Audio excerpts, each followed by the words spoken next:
Hello and welcome to this episode of Scope. I'm Jasmine Irojak. Academy of Sciences challenges faced today are not confined by national borders. This was one of the reasons why the idea of a Pacific Academy was brought forth a year ago in Apia, Samoa.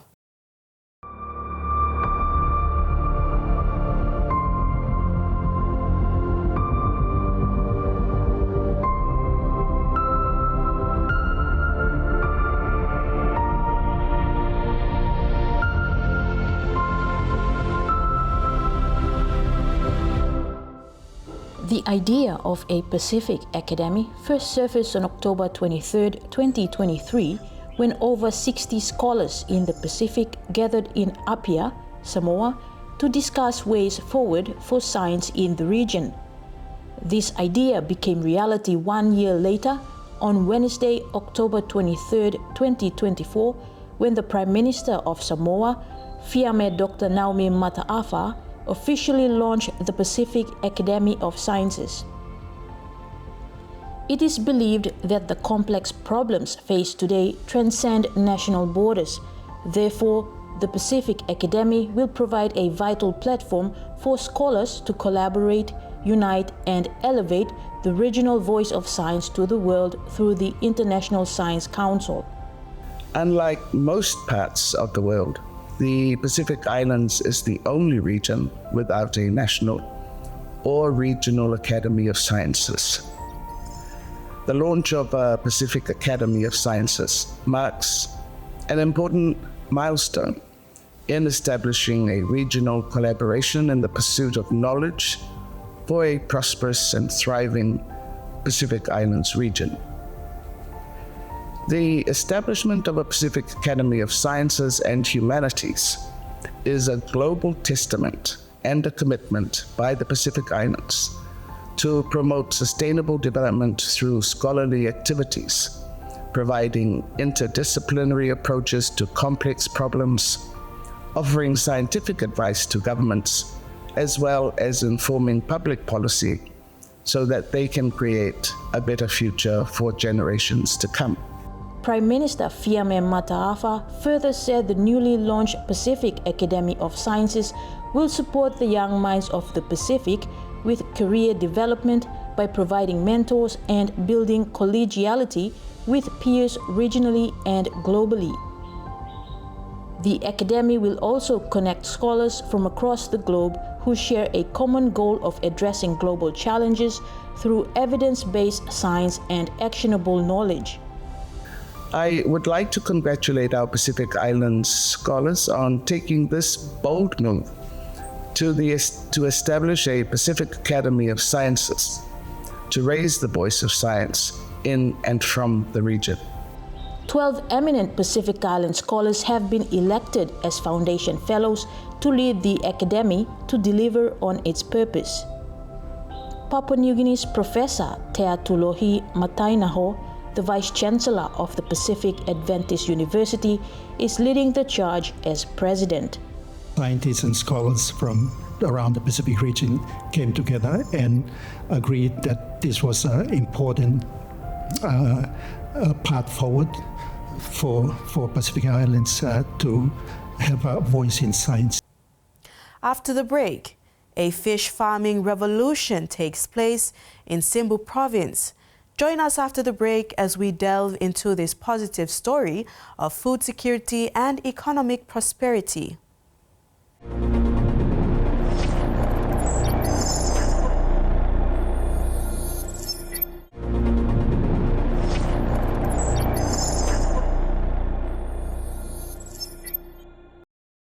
In the heart of Papua New Guinea's majestic highlands, a quiet revolution unfolds, a tale of resilience, innovation, and transformation. Here in the verdant land of Simbu, the pioneering spirit of local farmers breathes life into the waters, giving rise to the first trout hatchery and reshaping the landscape of aquaculture. With each ripple and splash, the story of sustainable fish farming emerges, intertwined with the hopes and dreams of communities striving for a brighter future.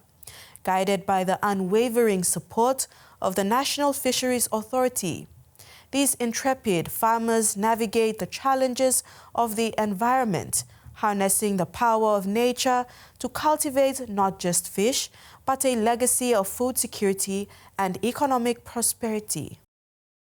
In Simbu Province, the establishment of the first trout hatchery in the 1960s marked the beginning of a fish farming legacy. Today, trout farming continues to thrive, bolstered by NFA initiatives like the creation of commercial hatcheries at Betty's Trout Farm. Similarly, the Eastern Highlands has been a leader in freshwater fish farming, with key research at the Highlands Aquaculture Development Centre established in 1964. With the establishment of the first trout hatchery in Simbu and groundbreaking freshwater fish farming research in the Eastern Highlands, these provinces have played a crucial role in the industry's growth.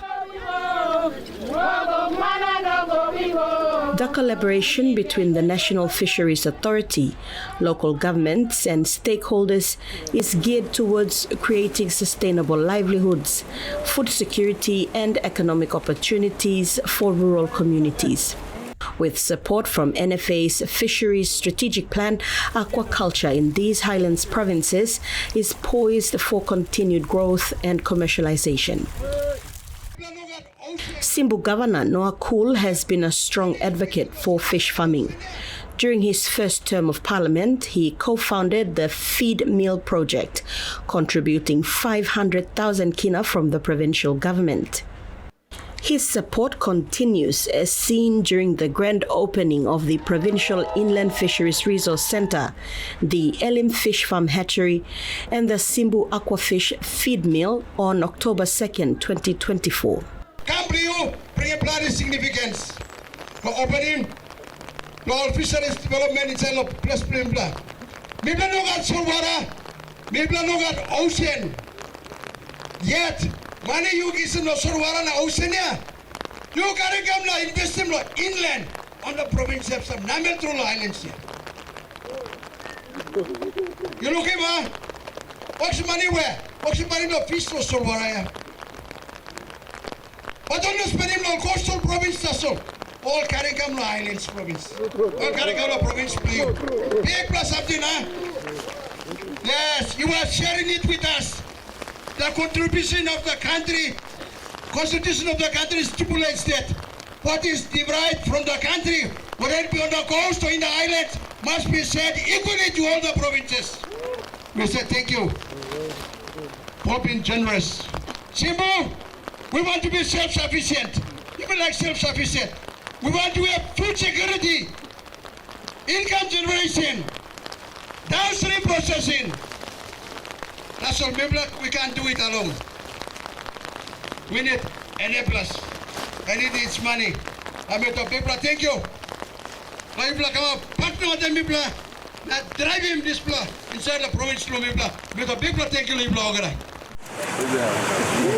As the aquaculture industry in Simbu continues to flourish, key stakeholders emphasize the importance of collaboration and hard work to ensure its sustainable growth. Acting Deputy Administrator Chris Mondo, a key figure in the development of the aquaculture industry in Simbu, also praised the long-standing partnership between the NFA and Simbu, which began in 1998. Challenges will give you, and the challenges are good plan the next day. So people are most more good cooperative members. Time to do also to take a plan. Now people come sit down here. 6 primary cooperatives, 1 secondary cooperative, which is safeguard. People talk thank you. People talk thank you. Simple provincial administration, simple provincial government, our officers, all staff backside of work development of fish inside of province. Only got big hand back, NFA, all working, all community obligation, all work towards them. Building schools, helping Mausi, helping all youth. So people talk thank you. NFA, you partner with them, people long time pamosen. Now by you helping people, fish factory blow, Simbu, people talk thank you. Feed factory, number 1, Israel Islands. First of its kind.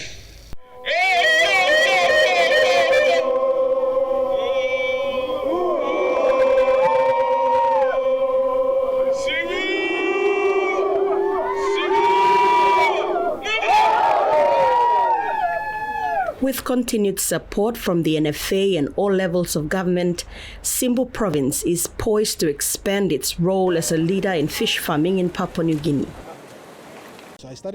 Among the success stories is Peterson Supa, a chemist with a mining company and a local entrepreneur who established Elim Fish Farm in Simbu. Inspired by the province's rich aquaculture history, Peterson's passion for fish farming has turned his venture into a sustainable and growing business. Peterson recalls the challenges he faced from a lack of resources to navigating technical aspects of fish farming, but his perseverance paid off. Today, Elim Fish Farm supplies both tilapia and trout to surrounding communities and commercial markets. The farm not only provides fresh local fish, but also offers employment opportunities to the people of Simbu. I couldn't go back to the city. I was in UPNZ. I was doing my studies as a chemist, but as I was studying, I feel like I don't need to be in the city for too long because people at the village are going to need me back. So that's how I started this fish farm project. Because when I was working at Eden Valley, I couldn't get enough to feed everyone. So the only thing that I was thinking was I must get into a project, and then the project, in one way or the other, it can help support the people back in the village. Simbu's government has supported fish farming with various projects, including a feed mill initiative that boosts local production by reducing costs. Under the guidance of key figures like Deputy Administrator Chris Mondo, Simbu's fish farmers are becoming part of a movement to develop sustainable inland fisheries in the highlands. So I started with 7 ponds, 10 meter by 20 meter. So I started with that and I stocked 14,000 fish in those 7 ponds, 14,000 fish. So those 14,000 fish, I stock them, and then after 7 or 8 months, I harvest them, and then I normally sell it to the market. So that's where I started.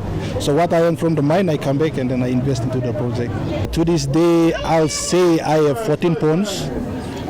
I have 14 ponds, but it's not like 10 by 20, no. I am having 50 by 30 meters ponds, huge ones. So I'm using the excavator to dig. Now, as the project increases, I'm starting to dig mega ponds to do mega production. So now my production is going up to 300,000 fish.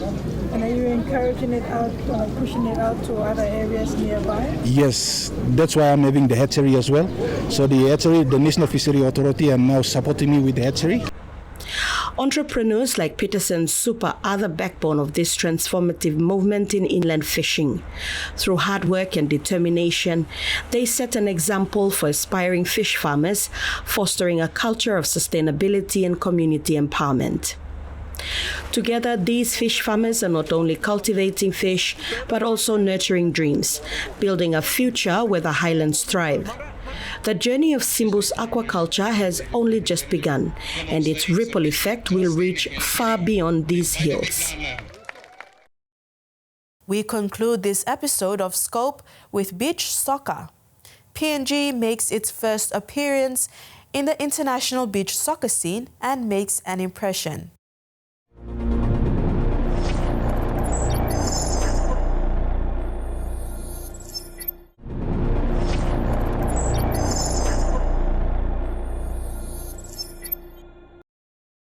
It's a remarkable achievement for Papua New Guinea to participate in the OFC Beach Soccer Men's Nations Cup for the first time in Honiara Solomon Islands.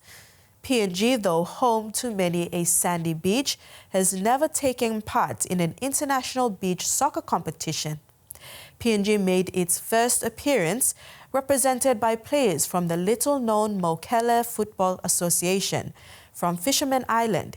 Here's how their journey began.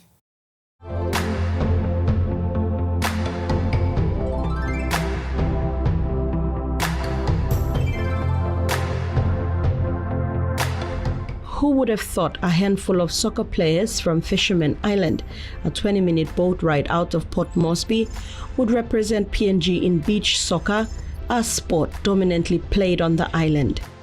The Islanders also participate in regular football competitions in the city under the Mokele Football Association.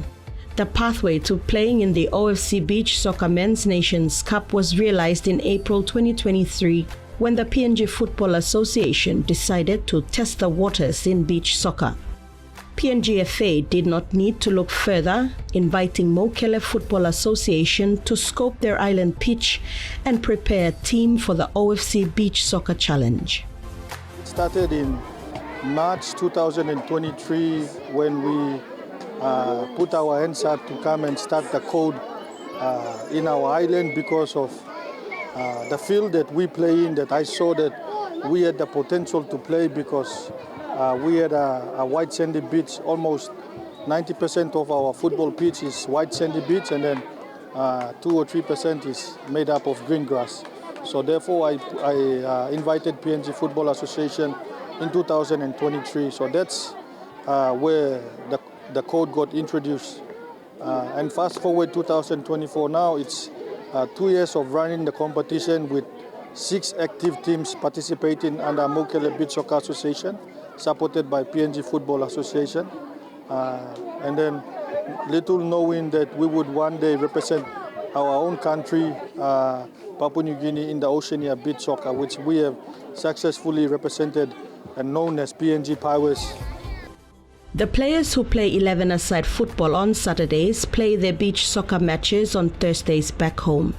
They have been focused on beach soccer exclusively for almost 2 months in order to make it onto the international pitch, a different field from their home, and they embrace the challenge.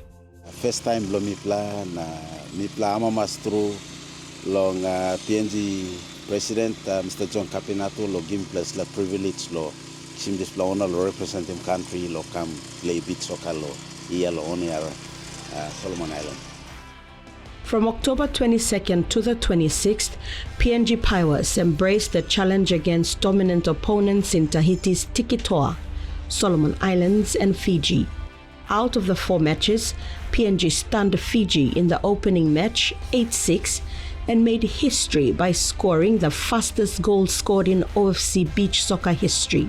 Man of the match, Elijah Bernard, shares that moment. When we played our first game, and when they gave me this man of the match, and I'm so proud that my first time to achieve this medal for my life.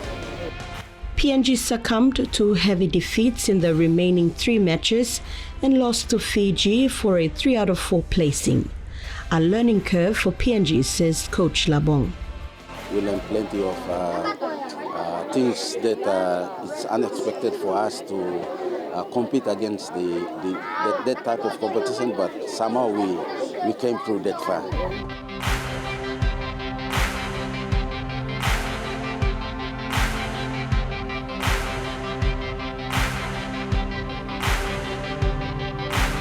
The homecoming for the PNG Pirates was emotional as they touched down at Jackson's International Airport last Sunday, followed by a 20-minute boat trip to the Fisherman Islands as a welcome party awaited them.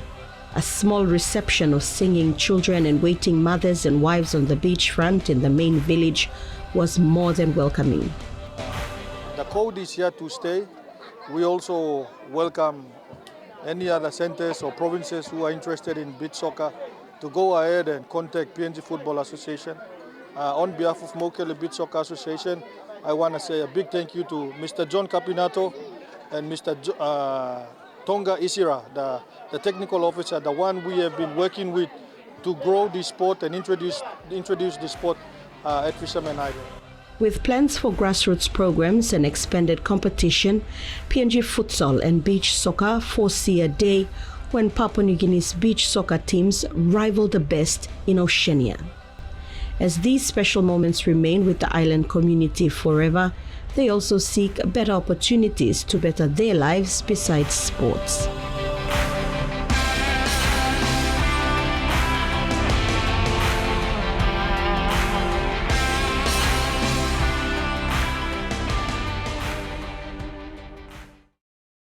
And that wraps up another edition of Scope. Thanks for your company. Good night.